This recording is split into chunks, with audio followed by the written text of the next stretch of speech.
If you've ever spent 20 minutes wandering around a stronghold looking for this room, then this video is for you. In this video, I'm going to cover Pre-Emptive, a speedrunning technique used to help find the portal room. I'm going to teach you all the basics, including setup, show you common problems that you might run into, and then teach you how to practice it yourself. Alright, so in this video, I'm going to use two resources that you can use yourself to help practice your preemptives. The first one's going to be MPK. Both links I use are going to be in the description down below, by the way.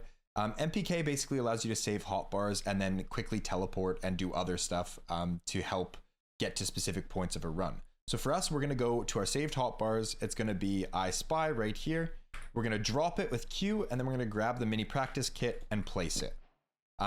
This teleports us right to a stronghold with a portal right here.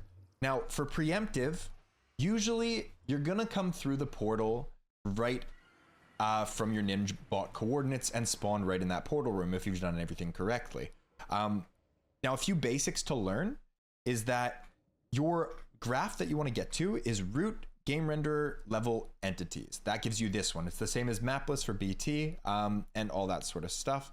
Now you can do that through standard settings by this, Control F, and then finding your pie chart and then entering that thing, which I've shown in my standard settings video. The other important settings you're going to want is for your video settings, you're going to want your render distance down to 8 and your entity distance down to 50%. Now, for most of your run, it's going to be cranked up like this, but a lot of people will overlap it by when they're going through the portal.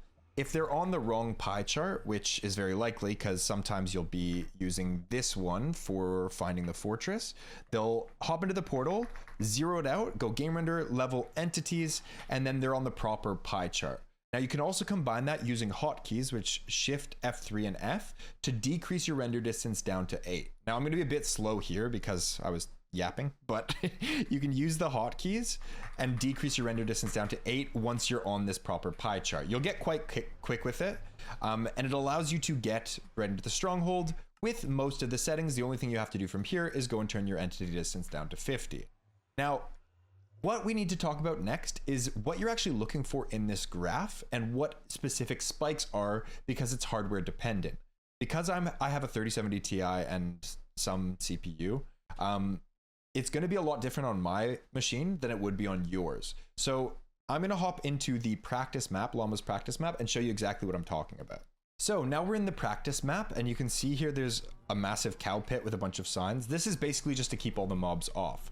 So don't walk in this chunk when you're scanning, because you can see here it gives you a crazy spike if you do that with all the signs. But essentially what this map allows you to do is check on different types of spawners and with different situations, whether there's chests in front or behind, what your spikes will be specifically. Now for this map alone, you're going to use 150 entity distance just because of the cows I just showed you, and this is how you're going to practice your spikes. Now, what actually is a spike? What are we looking at when we do this? A spike is basically a block entity like a chest, a minecart with a chest, a spawner. One of those is rendered somewhere on your screen. Now, when we're measuring, it only goes off of the chunk that the spawner is inside, much like mapless buried treasure. So if I come over here and I go to my thin macro, and I just look straight out into the void there, and you can see this sliver has gone way down, this red block entity sliver, which is the one that we're using to measure. Now, if I slowly look to the right when I do this, as soon as this blue line, which is the chunk border, comes onto my screen, you would have noticed that red spikes. So if I toggle it again, now we have, oh, sorry, I have hitboxes on. But if I toggle it again, we get a spike of about 13% as soon as this chunk border crosses.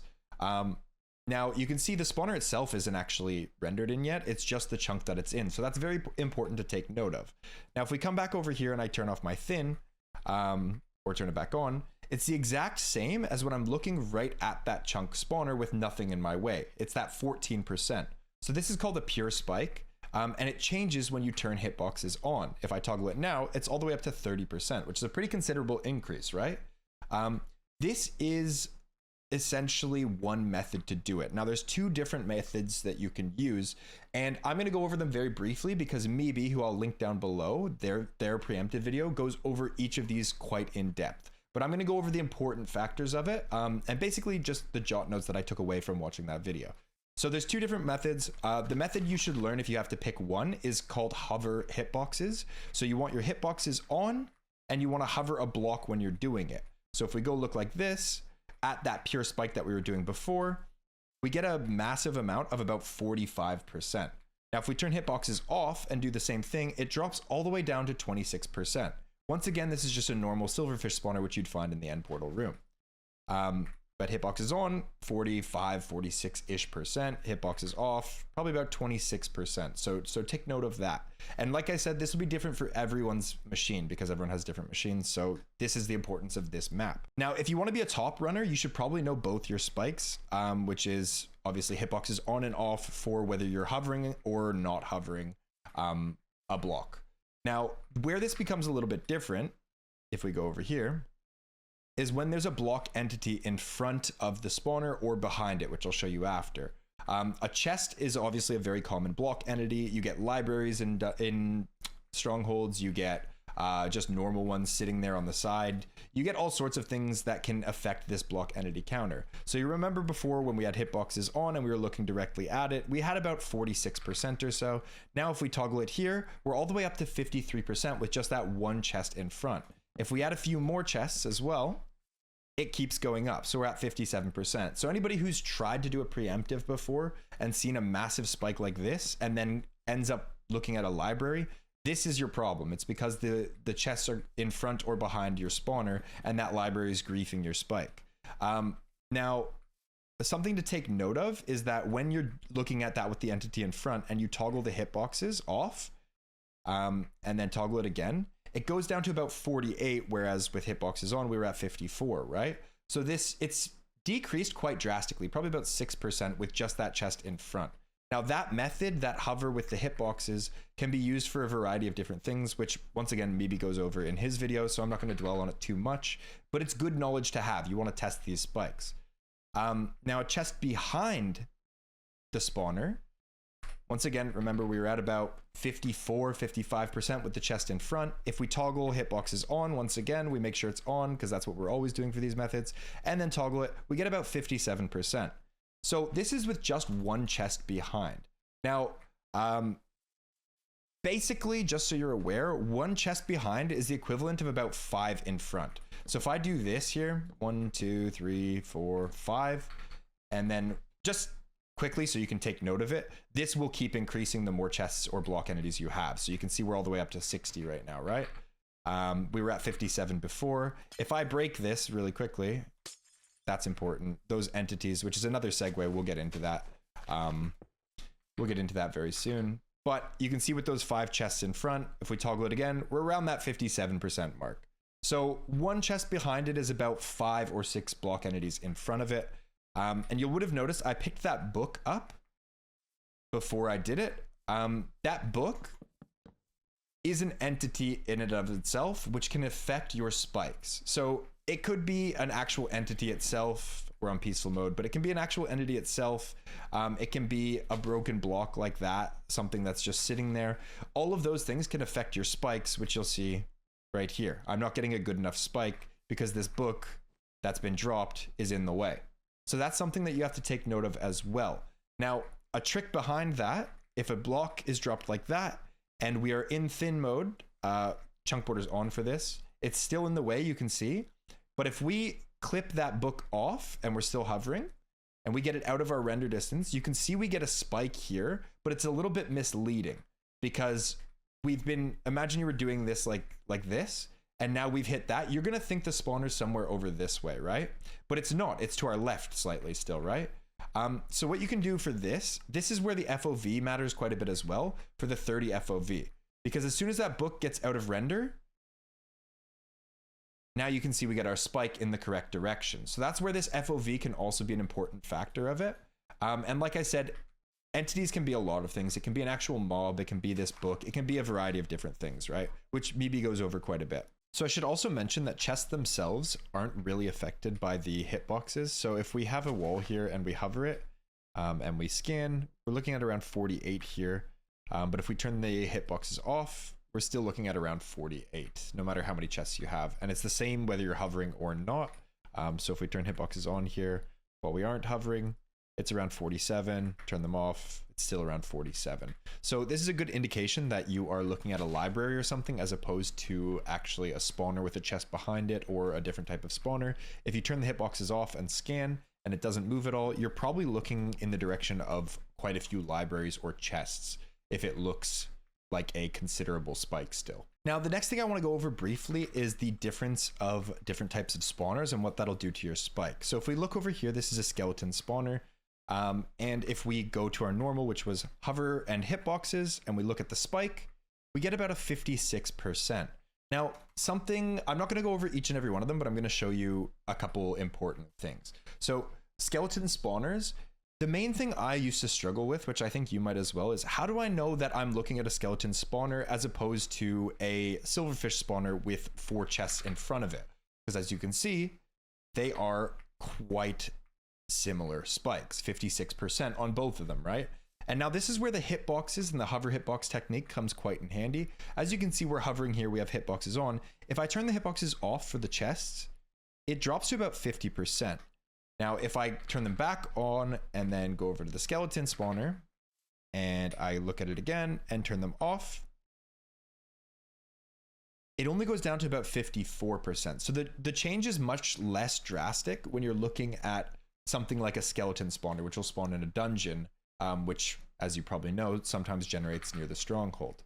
Now, the reverse is true for things like cave spider spawners, which don't spawn in dungeons. They just spawn in like mine shafts or just naturally, right? So with the cave spider spawner, if we look at this through our thin and we have hitboxes on, we toggle it, it's about 57%, 56%. Much the same as what we've seen before with our silverfish spawner and 1 chest behind it. It looks very similar to that, right? Now, the hitbox method, if we turn the hitbox off, it goes down to 48 just by turning the hitboxes down. So that's a pretty drastic difference. And it's just something you should be aware of. So something I should mention is that height does matter, the height of the chunk. Now, if we are just out of this chunk with the spawner in it, you can see the blue line represents the chunk that it's actually in, and we toggle it. This is just going to be a pure spike, so it'll be about 30%, yeah, when we have the spawner chunk rendered. The second we start to look up and our vision crosses this blue border right here, you can see we lose that spike. And that's because the chunk is no longer rendered on our screen with the spawner in it. So that's something to take note of as well. Here we are back in the world we've generated, and I'll show you the method. We make sure we have our proper settings, 8 render distance and down to 50 entity distance, which is what you use in normal runs. And then we're gonna do our hover hitbox method that we did before. So make sure hitboxes are on and basically pretend we've just walked through the portal. A lot of people will do the pure spikes, like look around like this without hovering, and they'll kind of walk around and do one of these. But you can also use these obsidian and kind of just walk like that until you get a spike. So you can see here, we got a pretty large spike. If you wanted to make sure that you're like as accurate as possible, you can do it with 30 FOV as well. So we're looking at around a 54, 55, 56 spike when we look in this direction, 57, right? If you wanted to be extra certain, you can turn, because if you remember, that was very similar to like our, not our skeleton, but our cave spider and stuff like that. So if you wanted to be very certain that this is the right thing, you can keep that FOV and turn your hitboxes off and try to rescan it in thin mode. And we went down to a 53. Now, if you'll remember, most likely this is just a few chests in front of it because it's only dropped a little bit, whereas the cave spider dropped quite low. So this is the importance of actually knowing your spikes. Hopefully I'm not blabbering too much, but like I'm trying to help you to understand like what each of the spikes means. But essentially, because we were looking that direction, we got a pretty precise one. Somewhere in that direction, the stronghold's gonna be, which means we're just gonna look for a way to get there. So bottom right, we can't really get there. I mean, maybe there's some like hidden staircase down below it and stuff like that. Bottom left, I mean, theoretically it could like wrap around, but more than likely we're gonna go to this top right area and try to walk this way to get to the portal room, right? And if we walk this way, boom, there you go. We found the portal room. It's literally as simple as that. That's what preemptive is, right? And that was all from looking at that obby pillar. We did our scan, we looked here, and it was that direction. And as you can see with spectator mode, if we fly that direction, the chunk with the portal room is rendered when we look this way, the chunk with the spawner, because we flew straight into it, which is exactly what I've been saying this whole time. That's what these people way smarter than I have figured out. If you're ever struggling to find a spike, like you're looking around and you really just can't find one, a known problem sometimes is chunk culling, which a lot of the time it'll happen on like a secret wall, as if this was covered up or whatever. If you ever just can't find a spike, feel free to walk through to a new chunk and rescan there. And perhaps in that chunk, you might have a better chance of finding it. There's different reasons you might not be getting a spike, and I'm not going to go in depth about it, but just know if you can't find one, walk into a new chunk and rescan there. So if you want to keep practicing for yourself, just make new creative worlds every time you've located the stronghold. Go into your saved hotbar, throw out the I Spy, grab an MPK, and plop it down, and it should take you to the nearest stronghold. Now for settings wise, and if you don't want to have to keep turning them down to 50 and 8, you can just change it in your standard settings by searching for the right things. So you go standard settings in here, render distance, set it to 8, blah, blah, blah. You get the point. Just make sure if you want your entity distance at 500 when you start proper runs, you turn it back when you're done practicing. But anyways, we're in a new stronghold here. Something you should take note of, if you don't know much about strongholds, these walls here that are cut out means that the level below it or above it, if there's a cutout like that, has a secret room behind it. So you can see here with the door. Another thing you'll see commonly is that button indent, and that means there's a door behind it. But let's get to the actual scanning part. That's just something you should take note of as well. So we have our settings set to 50 entity distance and the proper render distance, and we're just gonna hover block. We're gonna like walk around until we find something. And boom, we find something right there. Basically when we pop there. So we're gonna look either at walking through that door or down here to the right. Because there's nothing down here to the right, I'm gonna bargain that it's over this way. If I had to put money on it, it's somewhere back behind here. So we're just gonna keep walking through these doors and down until we find a stronghold somewhere in this direction, or a portal room. And there you go. That's it. If you ever doubt yourself, you can hit that hitbox scan, but don't spend too much time on it. A lot of the time, just running in a direction where you get a massive spike is better than doing nothing at all, right? So you can see here, this is a pure spike like we've seen before, the 44. If we toggle it off, we should go to around 26. That's a pure spike because the only thing between us and the spawner is nothing. We're one chunk behind it when we're standing there, right? Hopefully after watching this tutorial, you're able to find the portal room with Pre-Emptive super easily. Just wanted to give a huge thank you to everyone that's been supporting this channel. We're nearly at 2K subs and we're finally monetized, so thank you so much to everybody. Good luck in your next runs, and thanks for watching.